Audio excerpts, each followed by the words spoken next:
Assalamualaikum warahmatullahi taala wabarakatuh. Bismillah, alhamdulillah, wassalatu wassalamu ala rasulillah wa ala alihi wa sahbihi wa mawala.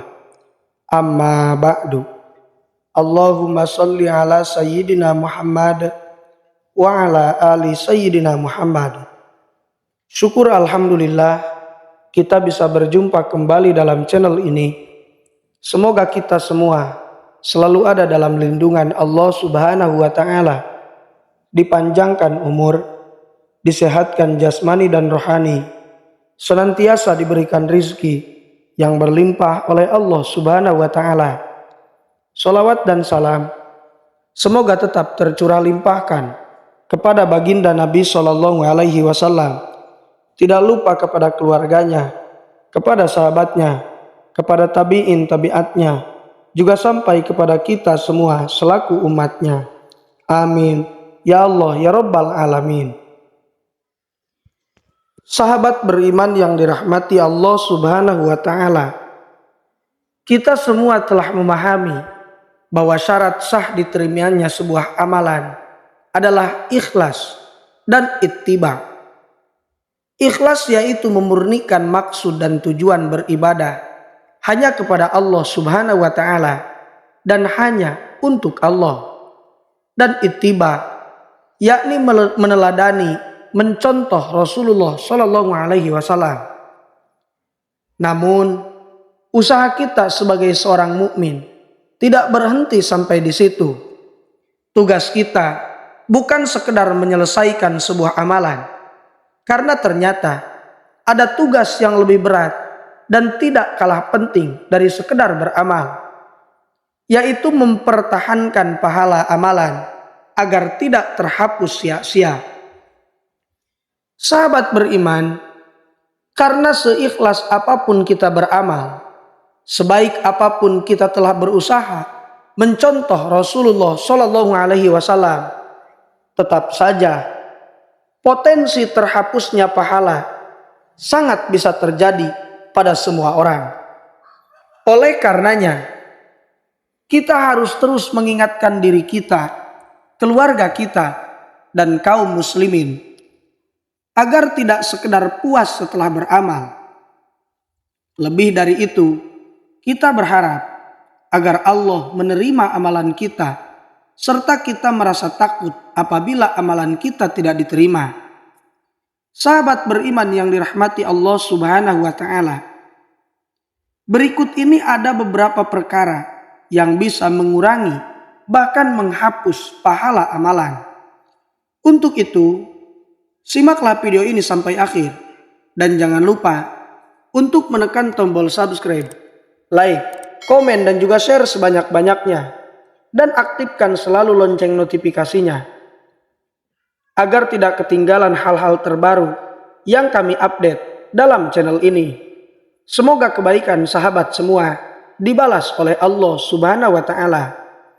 Sahabat beriman, perkara yang pertama yang bisa mengurangi bahkan menghapus pahala amalan yaitu merasa ujub atau berbangga terhadap diri sendiri. Dari Abdullah bin Umar radhiyallahu anhuma, Rasulullah Shallallahu Alaihi Wasallam bersabda, ada 3 hal yang dapat membinasakan seseorang, di antaranya merasa ujub terhadap diri sendiri. Syekh Muhammad bin Shalih Al-Utsaimin rahimahullah mengatakan, ujub itu bisa membatalkan atau menghapus pahala amalan seorang hamba. Sebagai contoh, jika kita dimudahkan Allah untuk sholat tahajud, maka jangan langsung memandang remeh orang yang kesulitan bangun malam. Jika kita dimudahkan oleh Allah untuk bersedekah, jangan langsung memandang remeh orang yang jarang terlihat bersedekah. Karena barangkali mereka yang kita pandang remeh memiliki amalan tersembunyi yang mereka lakukan dengan ikhlas, yang hanya Dia dan Allah yang mengetahui. Karena pada dasarnya semua ibadah yang kita lakukan dan semua prestasi yang kita raih semata-mata karena taufik, pertolongan dan kemudahan dari Allah Azza wa Jalla. Yang kedua, menzalimi dan menyakiti kaum muslimin. Rasulullah Shallallahu Alaihi Wasallam bertanya kepada para sahabat, apakah kalian tahu siapa orang yang bangkrut itu? Para sahabat kemudian menjawab, orang yang bangkrut itu adalah orang yang tidak mempunyai dirham maupun harta benda. Tetapi Nabi Shallallahu Alaihi Wasallam berkata, orang yang bangkrut dari umatku ialah orang yang datang pada hari kiamat membawa pahala sholat, puasa, dan zakat. Namun ketika di dunia dia suka mencaci maki dan salah menuduh orang lain, makan harta orang lain, menumpahkan darah, dan memukul orang lain tanpa hak, maka orang-orang yang terzalimi itu akan diberi pahala dari kebaikan-kebaikan pelaku zalim. Jika telah habis kebaikan-kebaikannya, maka dosa-dosa mereka akan ditimpakan kepadanya. Kemudian dia akan dilemparkan ke dalam neraka. Hadis riwayat Muslim. Yang ketiga, bermaksiat dikala sendiri. Dari Thauban radhiyallahu anhu, Nabi Shallallahu Alaihi Wasallam bersabda, sungguh saya telah mengetahui bahwa ada suatu kaum dari umatku yang datang pada hari kiamat dengan membawa kebaikan sebesar gunung Tihamah yang putih. Lantas Allah menjadikannya sia-sia, tidak tersisa sedikit pun. Thauban kemudian berkata, wahai Rasulullah, sebutkanlah ciri-ciri mereka kepada kami dan jelaskanlah tentang mereka kepada kami, supaya kami tidak menjadi seperti mereka, sementara kami tidak mengetahuinya. Beliau bersabda, sesungguhnya mereka adalah saudara-saudara kalian dan dari golongan-golongan kalian. Mereka sholat malam sebagaimana kalian mengerjakannya. Tetapi mereka adalah kaum yang jika menyepi tidak ada orang lain yang melihatnya dengan apa-apa yang diharamkan Allah, maka mereka terus segera melanggarnya. Hadis riwayat Ibnu Majah dan disahihkan oleh Syekh Al-Albani. Yang keempat, menyebut-nyebut sedekah sampai menyakiti hati orang yang diberi sedekah. Allah Subhanahu wa taala berfirman di dalam Al-Qur'an surat Al-Baqarah ayat 264. Wahai orang-orang yang beriman, janganlah kamu merusak sedekahmu dengan menyebut-nyebutnya dan menyakiti perasaan penerima, seperti orang yang menginfakkan hartanya karena ria kepada manusia dan tidak beriman kepada Allah dan hari akhir. Sahabat beriman, saking pentingnya menjaga perasaan orang lain yang menerima sedekah kita, sampai-sampai Islam memberikan keutamaan lebih bagi orang yang bersedekah secara diam-diam. Dari Abu Hurairah radhiyallahu anhu, Rasulullah Shallallahu Alaihi Wasallam bersabda, ada 7 golongan manusia yang mendapatkan naungan pada hari kiamat. Di antaranya adalah seorang yang bersedekah dan menyembunyikan sedekahnya sampai-sampai tangan kirinya tidak mengetahui apa yang disedekahkan oleh tangan kanannya. Hadis riwayat muttafaqun alaih. Yang kelima, meremehkan seorang mukmin yang berdosa.